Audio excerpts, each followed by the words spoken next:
Larissa is an associate professor at the Faculty of Philosophy at the University of Sarajevo.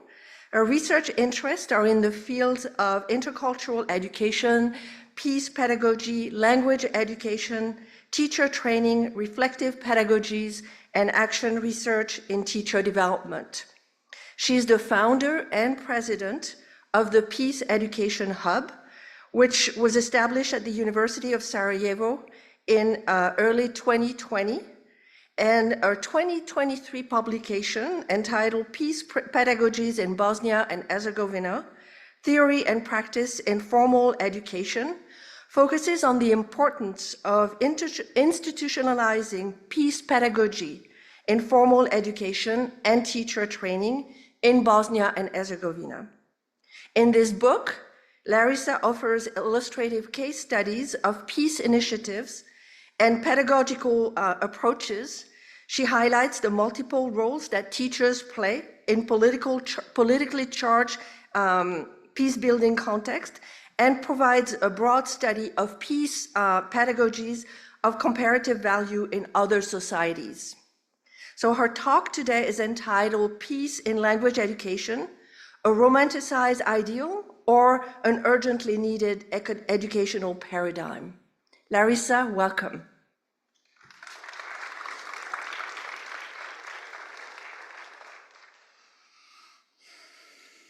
Thank you so much for such a warm welcome.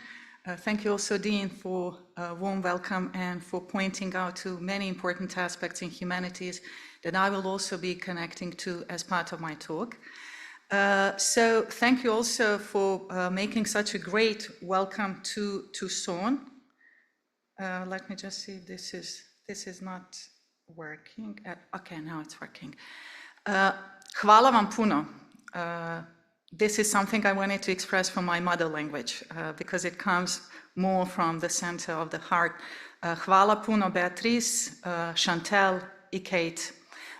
Thank you in first place for extending such a warm invitation to come to the United States, to the University of Arizona, to be able to share some of the experiences and some of the skills and the competencies and some of the discussions that I have dedicated to over the course of many years now.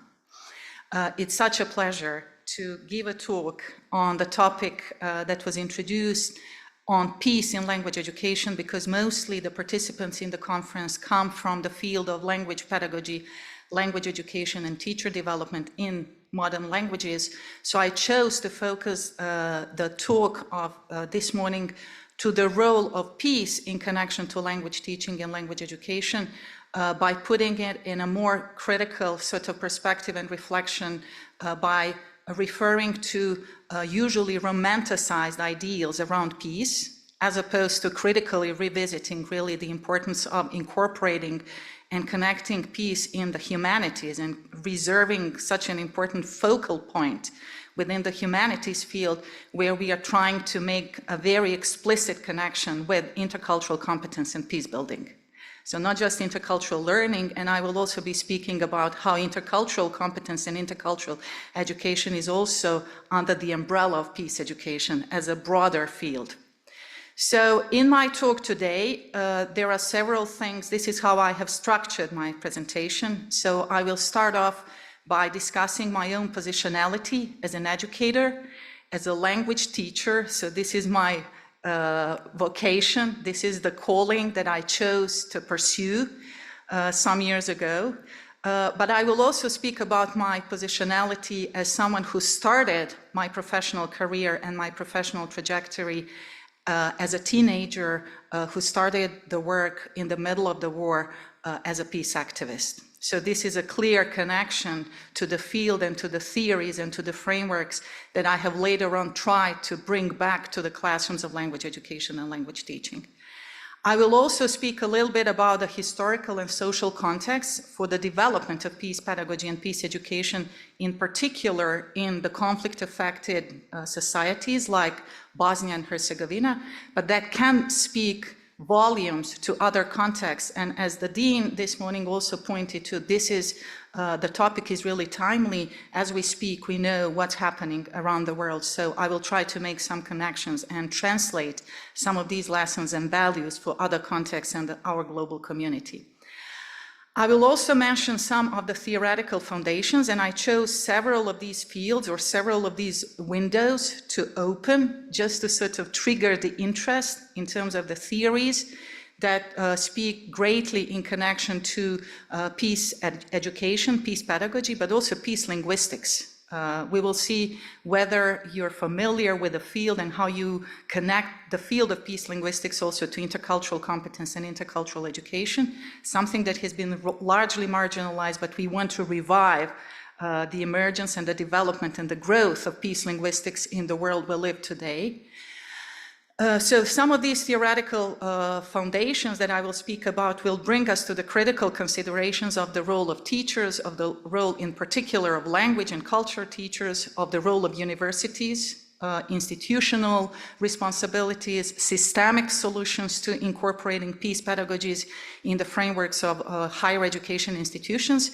And I will be speaking about the peace pedagogy across the curriculum. So I will be demonstrating how peace pedagogy, including in intercultural competence, can actually be infused across the curriculum to other disciplines, because this is also part of the research and study that we did some years ago.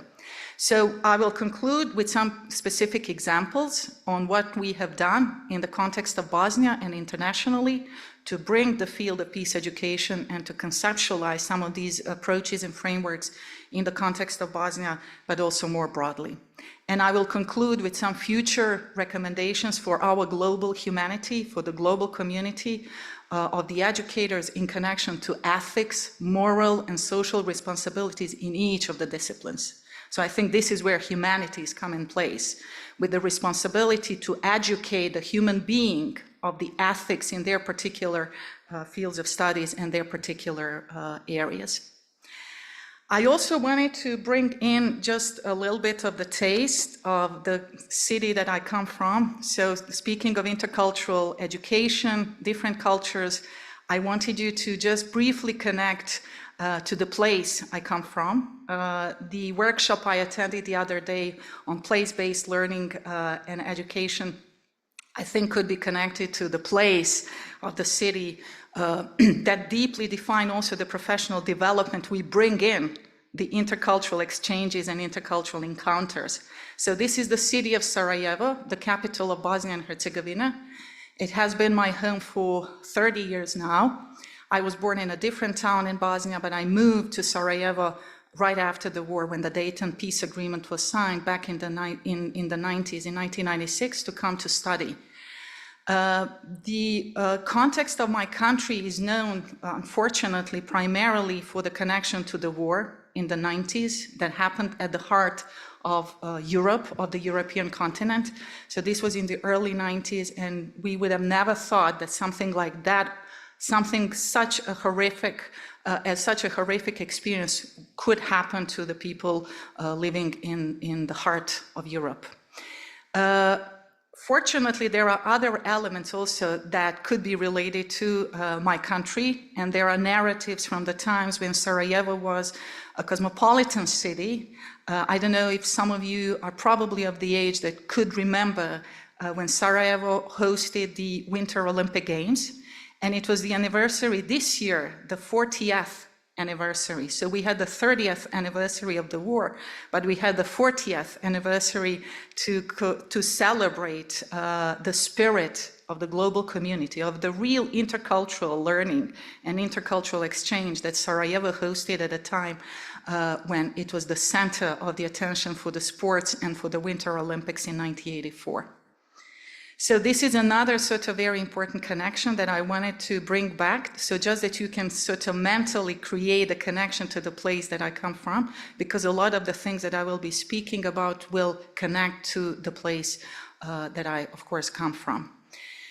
Regarding my professional identity and the professional, the formation of my professional trajectory and my professional journey, the reason why this relates to this particular slide, And I wanted to bring out some of these experiences because I thought that it's really important to discuss the positionality of the language educator and language teacher in connection to how we approach the importance of intercultural learning and peace building in any context.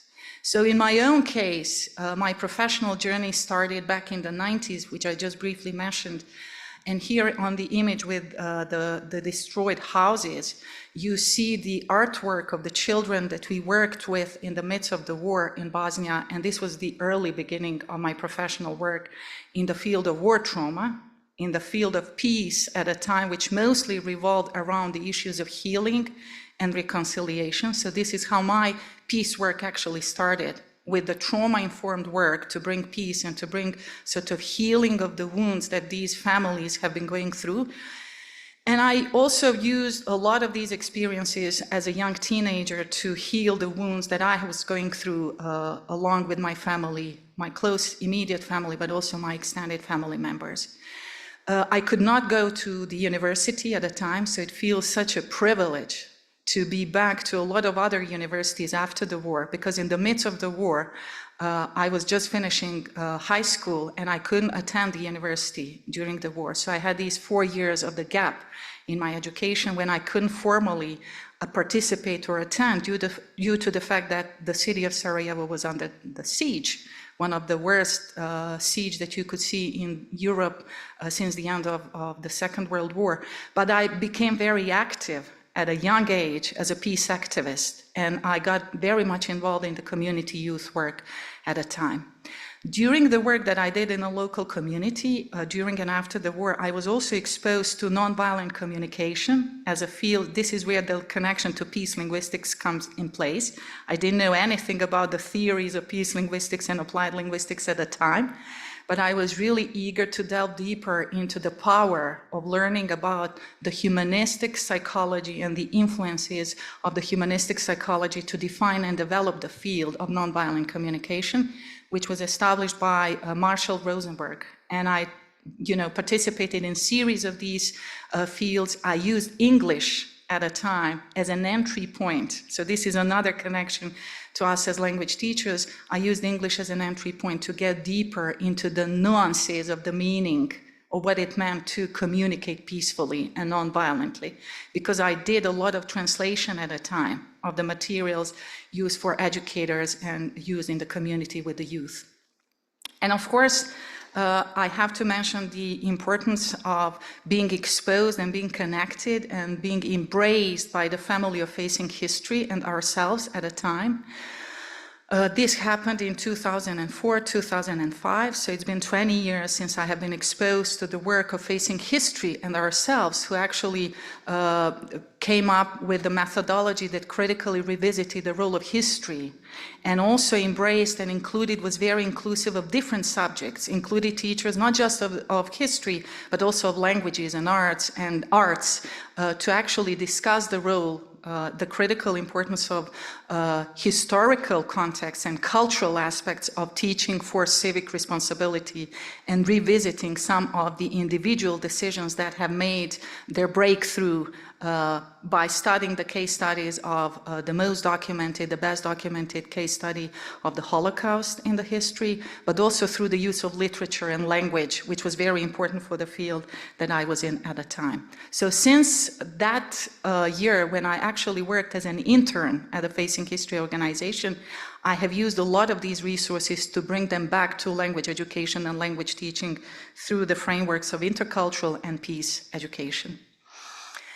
So this brings us briefly, I don't want to delve so deeply into the context of Bosnia, but just to give you again a little bit of a sense of what is the context of educational realities that we live in Bosnia, almost 3 decades after the war.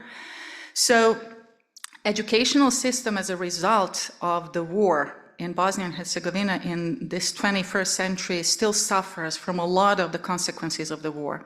So it's still very much a conflicting, complex, and contradictory system, which brought along within the frameworks of the educational structures a lot of divisiveness, a lot of fragmentation, a lot of polarization.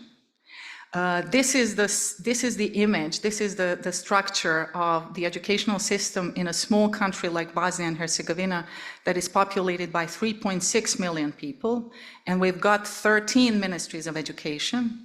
We've got 2 entities and 1 independent district of 𝙍𝙁, so you can imagine the impossibilities and the challenges we face in terms of institutionalizing and making the approaches to peace pedagogy or intercultural learning more systemic.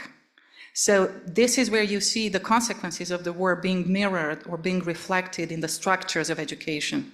So this will bring us later on, I will be speaking of education, the role of education that is never politically neutral. So here you see the direct consequences of the political fragmentation and polarization playing out in the structures of the educational system of today. So we still face a lot of these challenges in Bosnia. The ethnic-based curricula is still very much a dominant narrative and a dominant reality. The attempts of the politicians to maintain the narratives of the narrow party and ethno-national group interests. The system, when it comes to pedagogy, that largely relates to teaching from the textbooks, that is very much based on rote memorization, with very few approaches to developing critical thinking skills, critical media literacy, civic citizenship, and of course, peace education is completely marginalized and excluded, and I'll come back to that. Ethnification that still promotes this sort of notion, and this is us, we suffer, these are the victims in the war, and this is them, these are the perpetrators.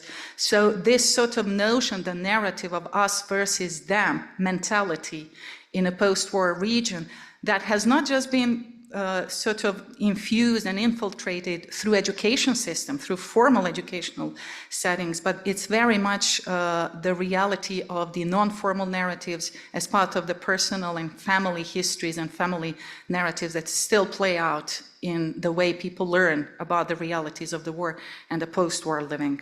The doctrinal religious instruction that was unimaginable during the time of the socialism in the former Yugoslavia make their breakthrough also, but not in a way that would sort of bring the humanity of different religious groups together, but really to be used and misused again as a sort of medium to further divide ethnic groups residing in Bosnia.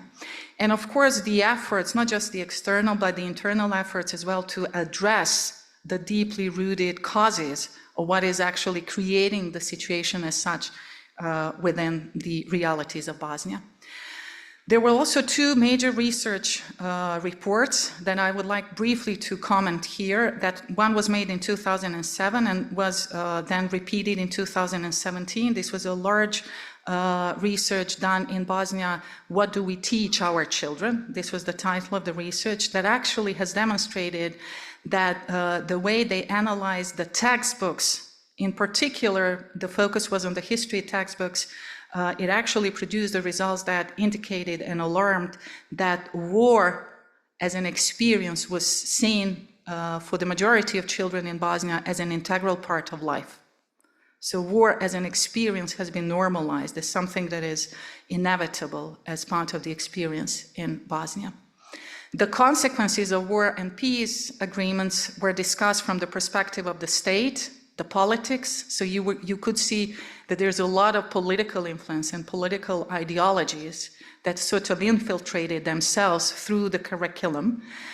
So the portrayal of the war experience was not presented through the prism of individual human being, individual suffering, family experiences. And only a small percent of these analyzed textbooks, the 14% of these developed an open, flexible, inclusive, intercultural, peaceful approach and attitudes towards your own group and towards other groups in the community. And also, just a small number, the same percent, challenged these deeply rooted stereotypes. So they didn't have the tools, they didn't have the strategies, they didn't have the vision within the curriculum, they didn't have the courage a lot of times in their positions to actually challenge something that was obvious in the communities, and that played out also in the educational realities. On the other hand, when it comes to some of the more progressive and some of the more sort of future-oriented approaches like peace pedagogies, the research has shown also that relatively little attempt has been made to research the topics of how peace is incorporated, integrated in the curriculum, what is the role of schools, what is the role of educational system in connection to how we create the culture of peace in the communities, in schools, and what are the impacts of peace education on participants and societies as a whole. And I think this is critical, not just in the humanities, but should be critical in all areas, in all fields of research and doing. Going back to the humanities, this is the slide I was thinking of when you mentioned humanities and how you have been struggling with actually justify the importance of using humanities and reviving the importance of humanities in defense of, this is just one slide demonstrating the possible outcomes. So if you close down, exclude, marginalize the humanities, don't be surprised when some of these results you see in the communities, when you see the rise of violence, when you see the exclusion, when you see the cultures that normalize violence being sort of integral to the way we live. Just one thing from the university where I visited last year as a visiting professor and where I did actually my master's 20 years ago, which is the University of Cornell.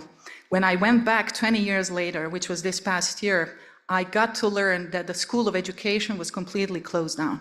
And it broke my heart to learn not just the humanities that have been restructured, but the role of social studies in connection to what education as a field can bring in the realities of other disciplines was also very, was really horrific to learn and very worrying in a sense to realize that people make decisions to exclude or to make such fields less visible and less important. To go back to other challenges in the global community of what we are seeing in the world today, what is actually the reality we live in. This is one thing, I'm not going to go into the detail. You each have your own experience probably if you are the American citizen, but also if you come from the places outside of the United States. But this was the most shocking and has been the most shocking experience for someone coming from outside of the US. To see the scenes of agony and horror that are increasingly all too familiar in the United States. And we speak, of course, of gun violence and gun culture in the United States. I did the research last year also when I worked as a visiting Fulbright professor at the University of Cornell with a group of 35 educators and teachers, and I wouldn't say a lot of them, but a significant number of them mentioned this in connection to the fear they have each day they go to school, that something like this could happen and could be the reality that I have to face. So this was really horrifying to see. And having kids at the time, last year, in schools in the United States was something that I had as a parent at the back of my mind each time that I would send kids to school and worry about the news and worry about what could happen. This one, this image is not from the United States, but this is from my city, from the city of Sarajevo. And I decided for several times now, I have used this image to raise the awareness and to sort of have a critical stance in connection to how we have managed to normalize violence. If you could believe, probably you wouldn't be able to believe, but this is the invitation for the birthday celebration that my son received 2 years ago. So this is the message I got on Viber in the group of parents. My son, who was 12 at the time, was invited to participate. So you see here the language in local, in Bosnian language, proslava rođendana za djecu, which means celebration of birthday for children. You also see here airsoft training, so you can read that. War zone, zona dobre zabave I trening, the zone of good entertainment and training. So speaking of entertainment, how we have normalized violence and how we have normalized the play, how we have normalized the celebrations of birthday 30 years after the war in the city of Sarajevo in Bosnia that suffered tremendously. And this is the culture of violence that has sort of put this in the perspective where you invite a group of kids to celebrate their birthdays with the full iconography of military, with the full military gear, even with the cake that is in the shape of, of the shells and the bombs, was just sickening and was so horrific for someone who has done a lot of work in peace education and for someone who is a parent, that I thought that we hit the bottom of the humanities and that, if this is the only way that we can actually create for kids where they could celebrate birthdays and spend some time together was really heartbreaking. So I was the one who didn't allow my son to join this. There was another parent, but even more disappointing fact was that a lot of parents allowed their children to go to this celebration. So the reason why I chose a lot of these images just to illustrate some of the realities of the communities we live in on a global, local scale is actually to confirm and to invite you to revisit that we do speak of peace here, but we have to put it in the perspective of the role of violence in our communities. That violence, so all the images actually speak volume to what violence can create and how it sort of infiltrates itself in the daily lives, even in the children's play.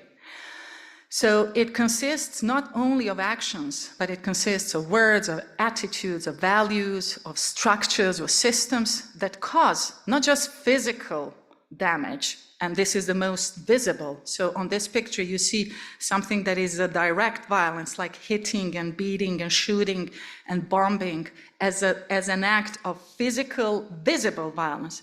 But more concerning, and this is also the subject of what we discuss as part of peace pedagogy and peace education, are the invisible aspects of violence. So here you can see cultural violence and structural violence, usually played out for the cultural violence, for example, the tradition and beliefs that normalize violence, like spanking children or hitting children, or justifying the use of violence, like in the example that I shared with you with my son, or gender-based violence. We are seeing a lot of these instances of femicide, like daily in Bosnia, of males killing their partners, females. So this is really the reality, and women feel really intimidated and concerned. And on the other hand, we are seeing structural violence in terms of, and I think any community, and most obviously a lot of structural violence is also present even in the powerful structures of the United States. There are a lot of invisible instances where structural violence is taking place, and it's played out in the forms of poverty, in the forms of corruption, in the forms of social inequalities that we had a chance to hear in the sessions that I attended yesterday. So the issues of the social inequalities, the marginalization, the exclusion of languages would qualify as structural violence. So what I wanted to bring in here as a sort of shift in this narrative that I'm telling about peace education is something also for us to revisit and to introduce you to the theory that helped me in a great way understand better the broader frameworks of why we ended up as a humanity incapable and sort of inhibited, crippled to move forward as a global community in humanity in the direction of peace. And I was introduced to this field of, he's a psychiatrist by vocation, but he did a lot of education in the field of developing integrative theory of peace education, 𝙍𝙤𝙤, and he did a lot of work in Bosnia after the war for close to 15 years with his team in the work of peace, education for peace, with schools and different communities, who actually discussed, there are a lot of publications on this topic, who discuss various worldviews that comprise our sort of perception of what matters in life, what are the beliefs that are closely related to how we perceive nature of reality, how we, what our beliefs are about who we are as human beings, our beliefs about the purpose of human life at the individual, but also at the collective level, and also what our beliefs are about the ethical principles and laws that govern human relationships. And of course, this is critical in each of the disciplines. This is not just a subject for the humanities. So he came up with the theory that actually distinguishes between the authoritarian worldview or the survival-based worldview and the libertarian or identity-based worldview. So in the authoritarian worldview, which has been the most prevalent worldview throughout the human history, it was found in context of insecurities and threat. And if we look at the history of humankind, we see a lot of these instances where people felt intimidated, threatened in the authoritarian societies and families, where the world was regarded as a dangerous place, full of enemies, so that in order to ensure the survival of oneself at the individual, but also of the collective, or one particular collective, one group, the main objective was to maintain security and order, which became sort of the driving force for the collective. And anything that was different, anything that would not fit into the perception of that particular group or that particular authority would be, or anything that was non-conforming in the dominant narratives of those who have created the authoritarian culture would be considered as a threat. And power was used to suppress the difference. And we know the difference is also very important in intercultural learning, in order to maintain control and in order to contain power, control power. Discussions were made in dictatorial mannership, so very much like one person deciding for the rest of the group. There was a superior power, absolute leader, and I think we can relate to the countries and to the communities and to the structures, even organizational structures, that follow such patterns of the worldview. Under the authoritarian groups' worldviews, the more vulnerable members of the society usually are oppressed, excluded, and are not visible. On the other hand, the libertarian worldview, and in libertarian societies and families, life centers on the individualistic pursuits. So having rejected the idea of absolute authority, which was very common in this other worldview of the authoritarian worldview that dominated this sort of structure and mindset, the main focus of the libertarian worldview becomes that of forming and asserting your individual identity. And we are seeing that in various approaches to diversities of different identities and different groups, which gives rise to increasing diversity of identities, competing claims to identity-based rights, which we're also hearing yesterday in a lot of sessions and in a lot of presentations. Above all, the right to self-determination. And these collective decisions are openly debated, but there's always, at the heart of the decisions, there's always my individual choice to choose for myself. So there's more participation at the collective level, but there's also this sort of individual freedom, and social, economic, and political arenas also become characterized by considerable competition and conflict. So there was a greater distribution of power and resources in this worldview. So this is really very important for the libertarian societies. But on the other hand, those who are vulnerable and disadvantaged, they're completely invisible. They're completely excluded from the structures of power. So this is insufficient or incomplete for the libertarian worldviews.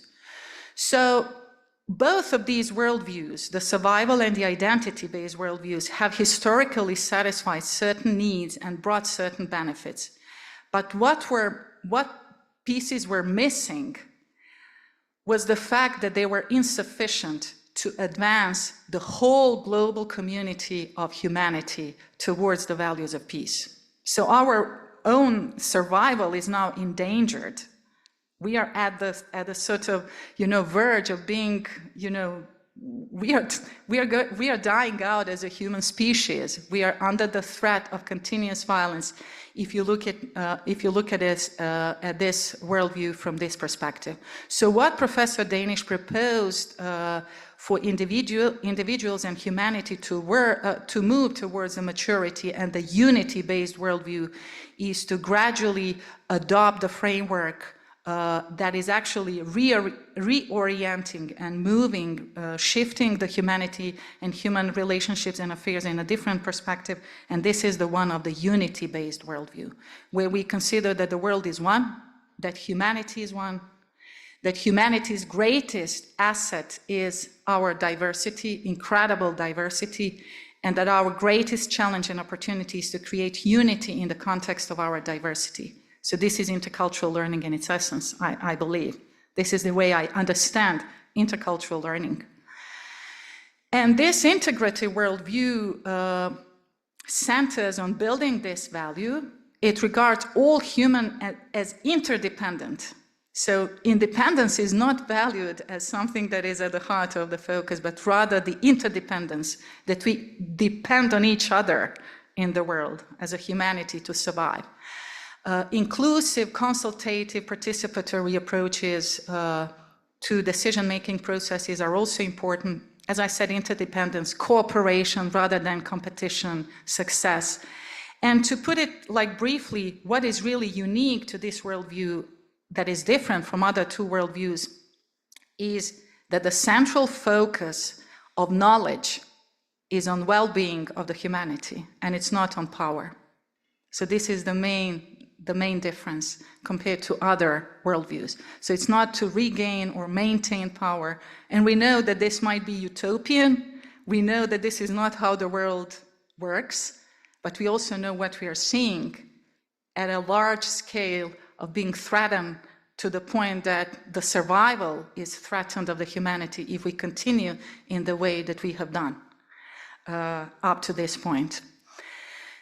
Other lessons on peacemaking and peace learning from other sources that we have studied as part of the peace work, learning from practice, that conflicts cannot be understood only if we focus on people's potential to do evil, to be aggressive, to be violent, to search for the causes of conflict in human innate competitiveness or in historical traumas. We usually hear people also talk about ancient grievances and the histories of, and I think we can find that in any community and in any country, in any culture.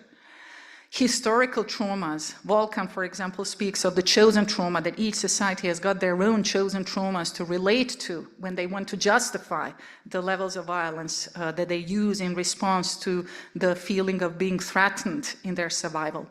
So to understand conflict, and this is important for us as intercultural learners and peacemakers and peace learners, is to actually start analyzing, researching, learning from motivations and practices of people and groups who decided to act for peace, for intercultural learning, for intercultural understanding, despite the circumstances, despite the dominant narratives, and despite the dominant worldviews, despite the dangers and risks that they expose themselves to as a result of what they choose to contribute with in the world we live in today. In that sense, I also wanted to frame peace education as a particular field, and we will see also how peace education is connected to language teaching and intercultural learning. It has been in the literature for more than 50 years now, as part of the theory, debates, research. The common core of the peace education today is the comprehensive framework of specific knowledge, values, attitudes, skills that are important for understanding how we can bring peace, do work as a preventive measure.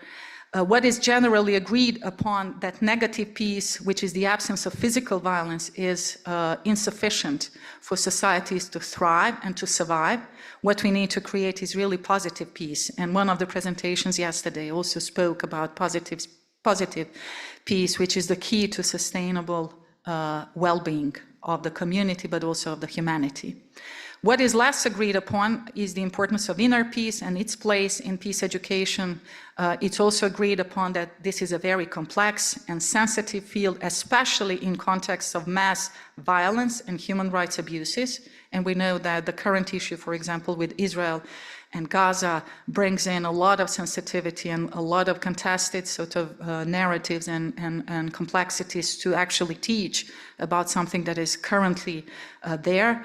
Different contexts and pedagogies also aim to influence choices on methods and approaches, so it's also framed as a particular field in terms of the methods. It must be grounded in critical perspectives, so it's not romanticizing about peace, may peace remain on earth. The message on the poll we documented the other day here, and we had a critical discussion around what it actually had to transmit as a message. But it's really about being critically engaged in revisiting the power, the positions of power, the narratives, the role of language.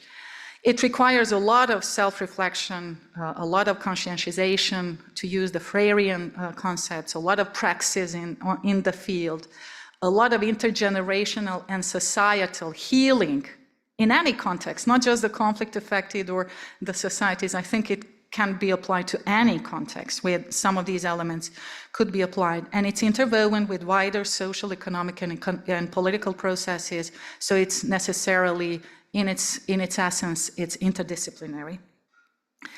I also wanted to just briefly comment on the contents of peace education, because we also had a discussion in one of the sessions whether, for example, global citizenship qualifies as something that could be related or is important for intercultural learning, what stands in connection to peace building. So I wanted to just show you in the book that was introduced in the opening, Peace Pedagogies in Formal Education, that my colleague and a good friend, Sarah Clarke-Habibi, and I have made a very extensive research, especially in the opening chapter of the book, where we actually presented an array of different topics that qualify and that have formed the different approaches in peace education. And you can see intercultural learning is here. So you see that intercultural education and intercultural learning, as well as environmental, global citizenship education, future education, critical peace, ethics, social and emotional learning, conflict resolution, nonviolence, disarmament education. This is how it started, the whole field. And we are seeing also now the weaponization of education and weaponization, again, of the militaristic sort of approaches also in resolving conflicts around the globe, how that has become also something we are sort of going back to the period of 50 years ago. And as opposed to peace education, which is usually the content, what we teach in terms of the content in the curriculum, the book that we have published here, Peace Pedagogies, actually focuses on how we teach, also as being critically important. And for us, as language educators, teachers of different subjects, here in particular, this is the audience of the language education and language teachers. It becomes equally important how we teach, what methods we teach, how we role model the processes in the classroom. So again, we have a whole array of different pedagogies, from intercultural, nonviolence, democratic, reflective, experiential, arts-based, participatory, decolonial, pedagogy of remembrance, pedagogy of reconciliation, and many other approaches. And this brings us to the role of language. I will briefly mention, because I got the warning of 10 minutes, so I will try to briefly comment, just to intrigue you, to make you interested also in the perspective. And of course, as language teachers, you already have this perspective in your work. So how is language used? The example of the sentence is here that I chose for us to think through. This is the sentence in English. They might shoot you an email to inform you they are right on target to execute a project by a certain deadline, as opposed to saying they might send you a message to let you know they're on track to complete a project by a certain date. So you can see the difference where violence has in many ways been naturalized in mainstream language use. And as sociolinguistic sort of approaches point out, this repetitive exposure towards, or the priming that affects beliefs and the effects, the way we perceive the realities, may induce or prolong peace or conflict. So it's really important what words we use, because it might prime also how we perceive the world and how we act upon the realities in the environment. Some other examples here. For example, the words for, let me just read one. Defenseless villages are bombarded from the air, the inhabitants driven out into the countryside, the cattle machine gunned, the hut set on fire with incendiary bullets. This is the definition for pacification. And you have other examples, and this is in the report of the Language Guide for Discussing War and Foreign Policy that was issued last year as a response to how wars have been reported internationally and in the social media, to actually use the troubling metaphors that hide the warfare's damage. So such phraseology is needed if we want to name things without actually having the images of the suffering, the images of mental frameworks of what actually war implies. Several other examples, just think of the terms in English: casualty, collateral damage, drone, fallen, intervention, that all speak to the people, the children, the women, the families that have been killed, wounded, civilians being killed, civilians murdered. So a lot of these terms actually hide what's happening when people are in the midst of the war. So this is also troubling. And this is inviting us to actually revisit the role of language when we speak of conflicts, when we discuss the hate speech, when we speak of the power relations. And it brings us also to some of the more inclusive perspectives and more empowering perspectives on the role of language that is proposed by Rebecca Oxford, also, who speaks of different levels of language for peace, where we could actually reframe and rethink the way we use language that could actually be contributing to peace. So the way that we language peace influences the way that we do peace in education. This is also very important. And the languaging and doing peace are not always coherent. So we have to understand that these peace ideals that are usually romanticized, when they are communicated in text, they have to be recontextualized in the context of social, political realities where these words are actually used. And just briefly, because I don't think I'll have time then to give you some examples, so I'll just give you the framework of the peace linguistics and the way it has informed some of my own understanding of peace linguistics that started with Hall of speaking of the inseparable connection between culture and communication, then the importance of nonviolent communication that I already mentioned. Rebecca Oxford's also contribution in the field of peace consciousness that involves our own personal awareness, attention, focus towards using the language for the purposes of peace. And also the interdisciplinarity of the approaches where we are revisiting how language is effectively used or not used to meet the transformative goals of reducing or improving our handling of conflict, inner conflict, interpersonal conflicts, how we handle violence, but also at the more international and policy levels, how we actually deal with wars.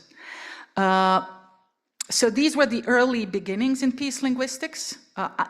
You might be familiar, but I thought this was eye-opening. I discovered this field last year when I did my research at Cornell. So I decided to build on this. So this is the contribution of the Brazilian scholar Francisco Gomes de Matos, who actually coined the term communicative peace. And he had this article, What the World Needs is Communicative Peace, when he described this as a new thought and action-provoking way of humanizing competence. So he spoke of the need not only to communicate constructively, but also to bring this at the level of action. So really to actually use it for constructively dealing with the issues of violence. I can share these slides, of course. We don't have to go into the details for other elements. And of course, inevitably, the role of teachers as language educators, this was also a great discussion in the role we bring in these topics in the classroom as language educators.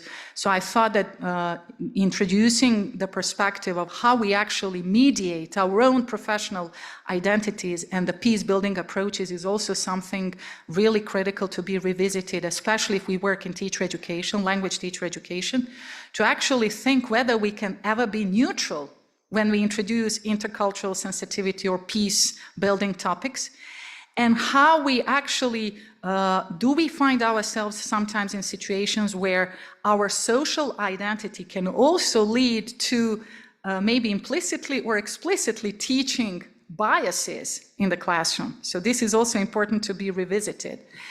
And when is it appropriate for teachers and educators, language teachers, to actually share their own experiences, and whether these identities can be leveraged as pedagogical resources? So our own, and remember, I started by sharing some of my own professional identity. I haven't done it in a long time. I recently started, using some of these narratives and pointing to these aspects of my professional identity as the resource for my students to actually learn from the experience of what I'm bringing in the classroom.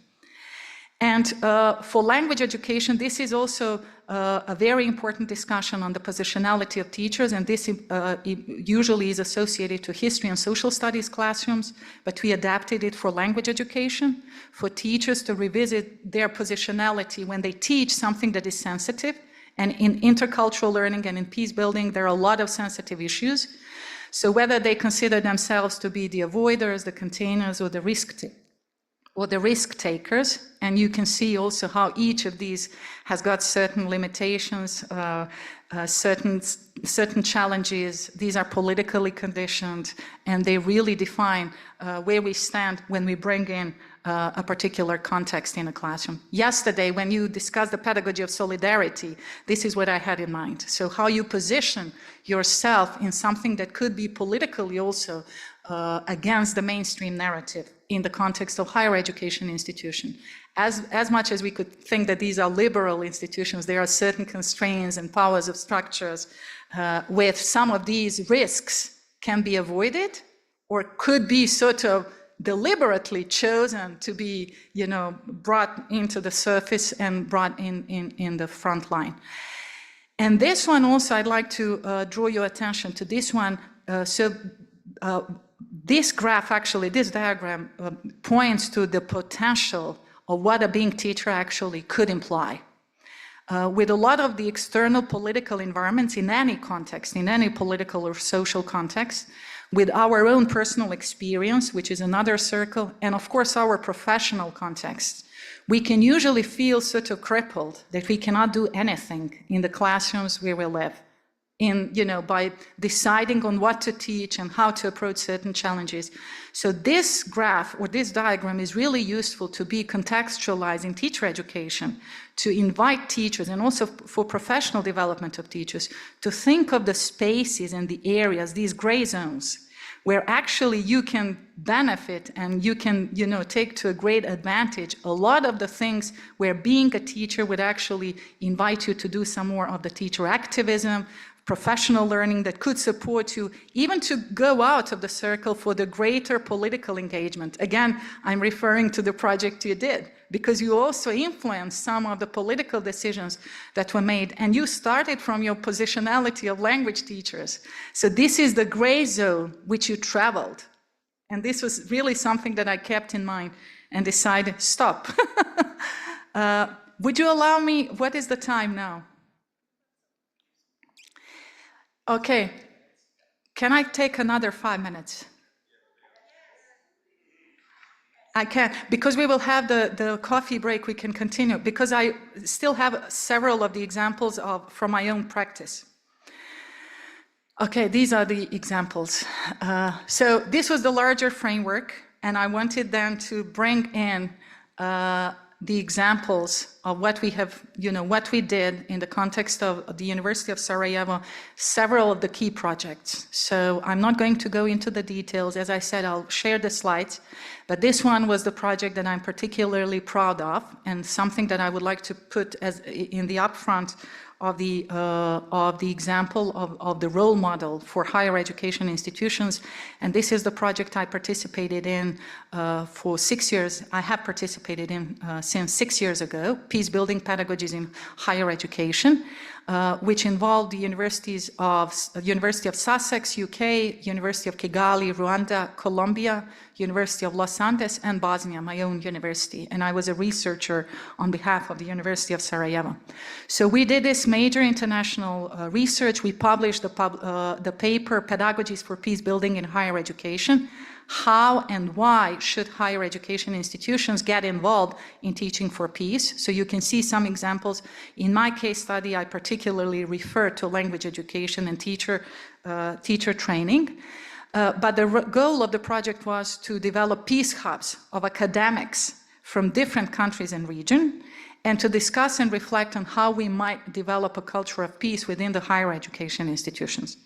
And the result being the establishment of this Peace Education Hub, which was mentioned in the introduction. So this is our Centar za mirovno obrazovanje, which we call Peace Education Hub. It's a direct application and actually framing within the institutional frameworks.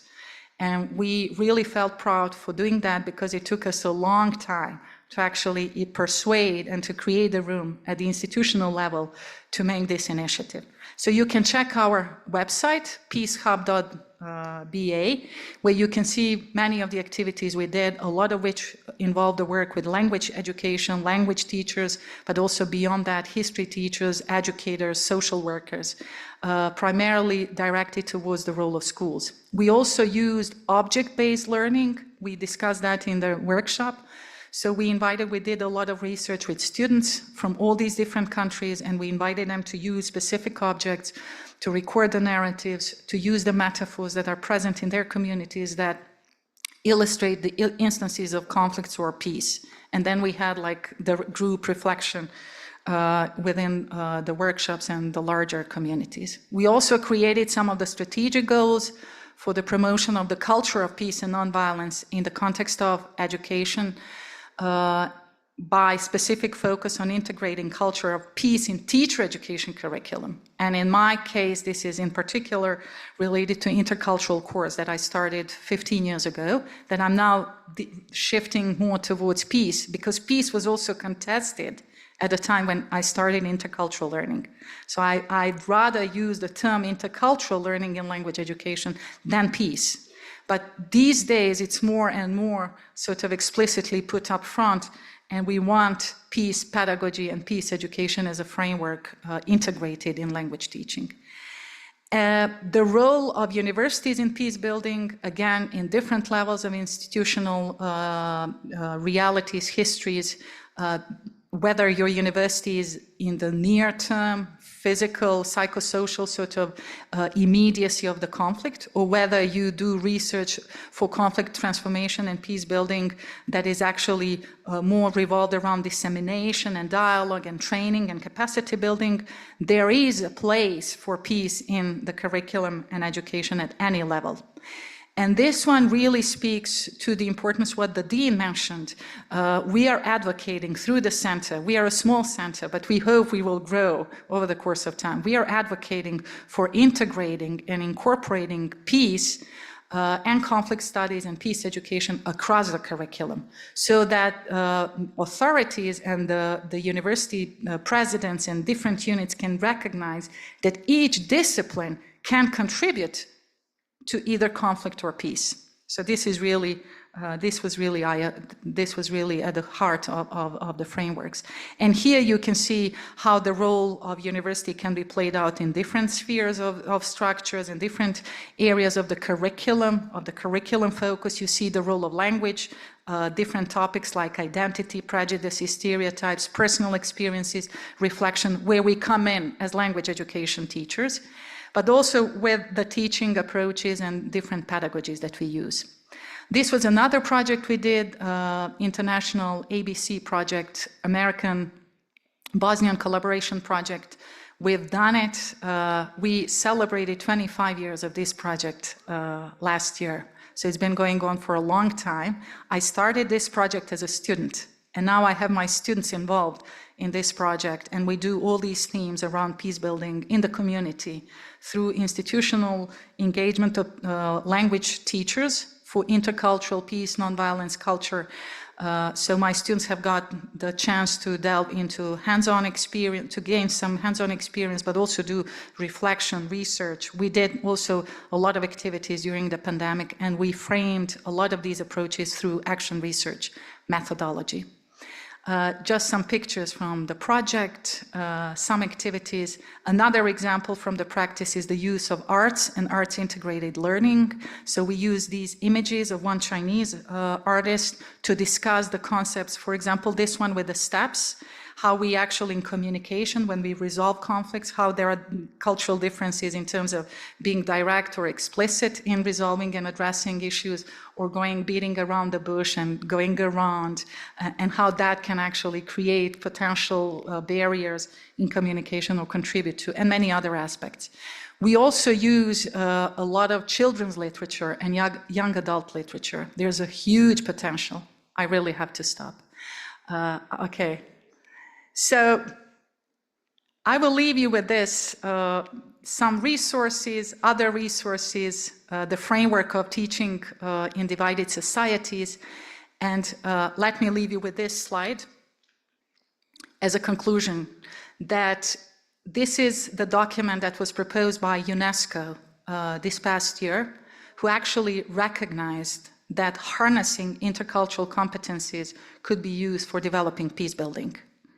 And the reality of the world, to go back to where I started, the reality of the world in 2022 was that we had 33 active conflicts that were reported globally. Just last year, 33 conflicts around the world. And since the United Nations Charter was signed in 1946, we had more than 250 armed conflicts that have occurred across the globe, including in my own country. So what the UNESCO's flagship report demonstrated in the report entitled "We Need to Talk, Measuring Intercultural Dialogue for Peace and Inclusion," it demonstrated that there is a huge link between intercultural dialogue and peace. And I think with this message, I would like to invite all of us to further explore and deepen the importance of nurturing and developing and designing the experiences and the values that would actually make this direct connection to peace values and peace building. Thank you so much. I told you, the time doesn't work for me.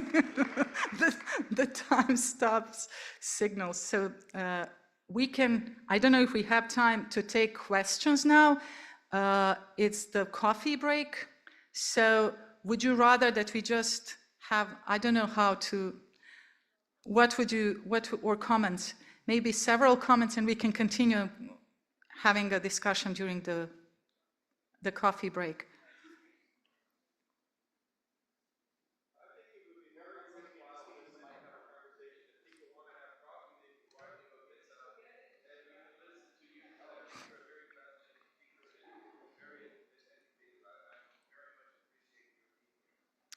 Thank you so much.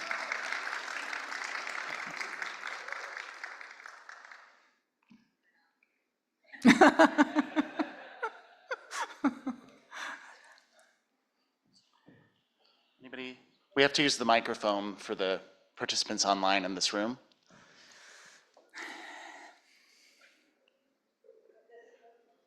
Oh, okay.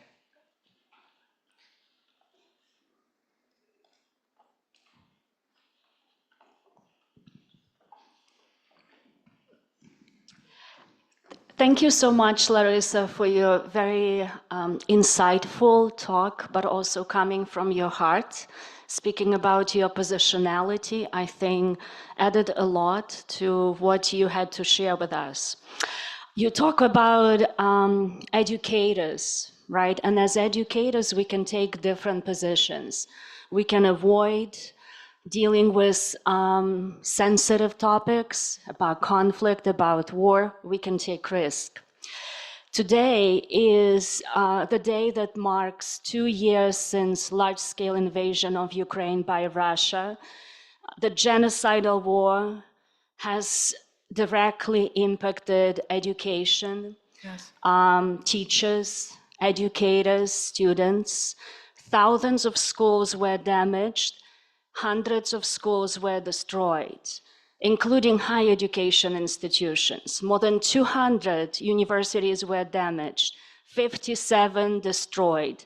Millions of Ukrainian citizens are out of the country, forcibly displaced. You haven't mentioned anything. I'm bringing this up because I'm Ukrainian, and I think it's important to bring this up. It's wonderful that we have discussions, we think about peace, but it's also important to think about what can we do to stop what is going on.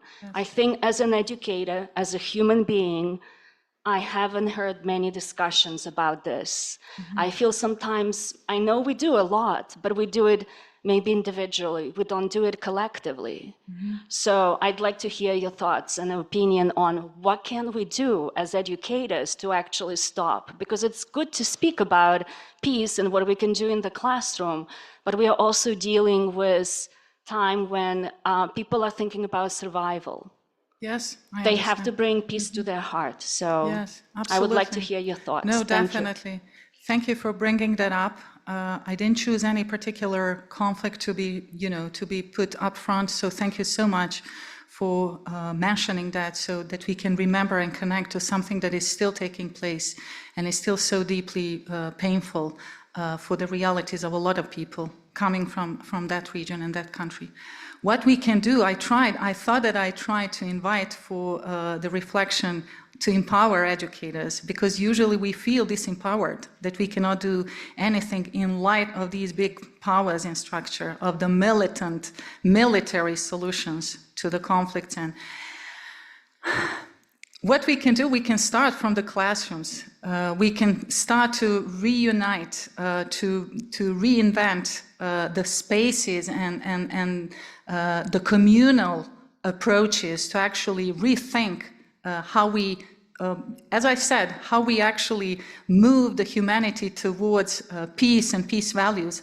I don't think this is an easy solution. This is, as I said, there are 35 conflicts currently taking place, 250 since the 1946. I don't think we have done a lot. As I said, we are on the verge of really being threatened with the survival of the humanity. So I think we need to rethink the worldview that we live in. We need to reconceptualize together as a humanity beyond the boundaries of cultures and communities and countries and states. And that's not an easy process. We need to rethink the positionality where we actually value the interconnectedness, that the situation in Ukraine will affect everyone, will affect, and it did affect economies, it did affect social life, it did affect the way people live in the area, right? So the situation in one country is tightly sort of affecting the daily lives in a different place. So what I also wanted with the diagram, what I wanted to present, that there is a power also in the classroom. I wanted to reaffirm that as educators, we have to start someplace. We might, in fact, we also need to infiltrate the ethics, and we need to infiltrate the pedagogies of peace in the curriculum across different fields and across different subjects, so that those who are in positions of power, those who educate politicians, have also to rethink their ways of proposing the solutions who are actually threatening the survival and are creating so much damage and so much suffering and pain for the families. Which is why I also thought that bringing in the critical perspective of the language is also inviting to rethink how some of these terms are actually disguising, the suffering of the people, the suffering of the families being displaced. So I think we can do as much as we can as individual human beings. My whole life has been dedicated, and I'm not saying to the peace work. as an educator. And I'm not seeing that I have done so much, but at the same time, I think we are affecting the communities of learners who might be in a position to make some strategies in the future to make some, more holistic and more sort of inclusive strategies. And in connection to where the country, your country is currently at, I think what we need to do is provide some healing and provide some support for people to heal from the wounds of the war. This is also the peace work. This is the level of the peace education where some of these interventions and strategies need to be reinvented and provided for the families who need to be listened to their narratives, to the stories, to the wounds that they carry around in the open world. This is also the peace work, providing the safety of the space where these people could tell their stories. Which would be the healing and not reconciliation, really healing their wounds, because other peace elements come later, because this is where the country is at the moment. It needs healing and of course it needs the conflict to be stopped for some other things to be re-healed and restructured and reinvented. So I don't have answers. These are huge issues as I presented. I try to make the perspective more as a holistic sort of framework to rethink these challenges as a humanity, not really singling out any particular context or country. But I brought in the perspective of Bosnia because this is part of my own professional identity. But I think it's important that we also show pedagogy of solidarity. Again, I'm pointing to the colleagues because I really felt very inspired by their work. I think international solidarity is also what we need to survive in the midst of the crisis that we have. And the events like these, I see as spaces. I traveled 24 hours to be here. It was a long journey, but I felt obliged after 30 years of being dedicated in this field that I had something to share and maybe inspire some other educators to send a message of something that we need to rethink, to do some things differently. So this would be my response. Any other comments or questions?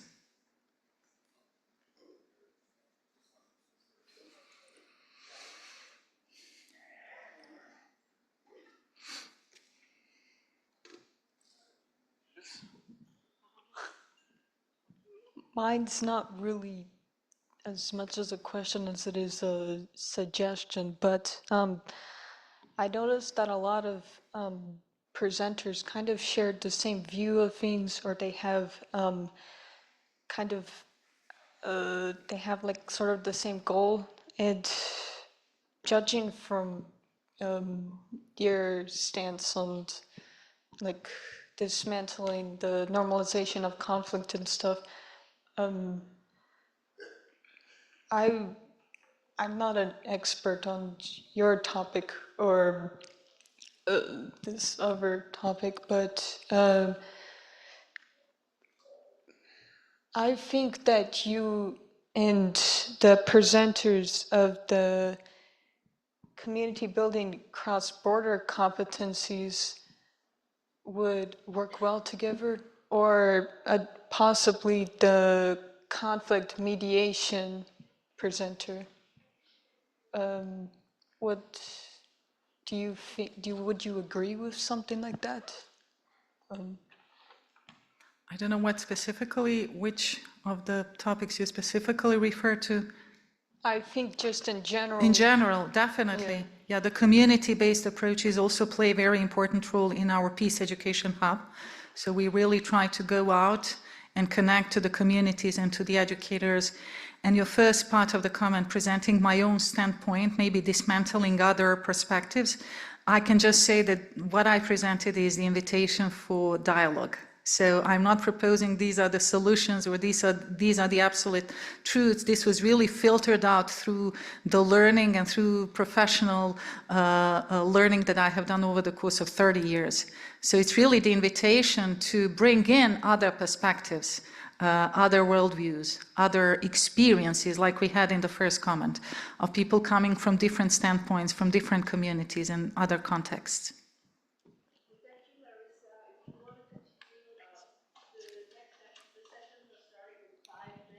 Yes. So we'd like to give some time for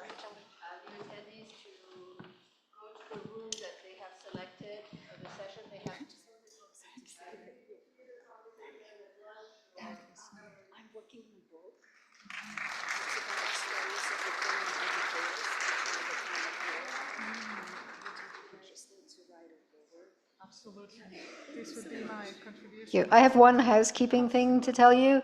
If you're coming to the reception tonight, there are 2 drinks tickets for you, which you don't have. Please pick them up at the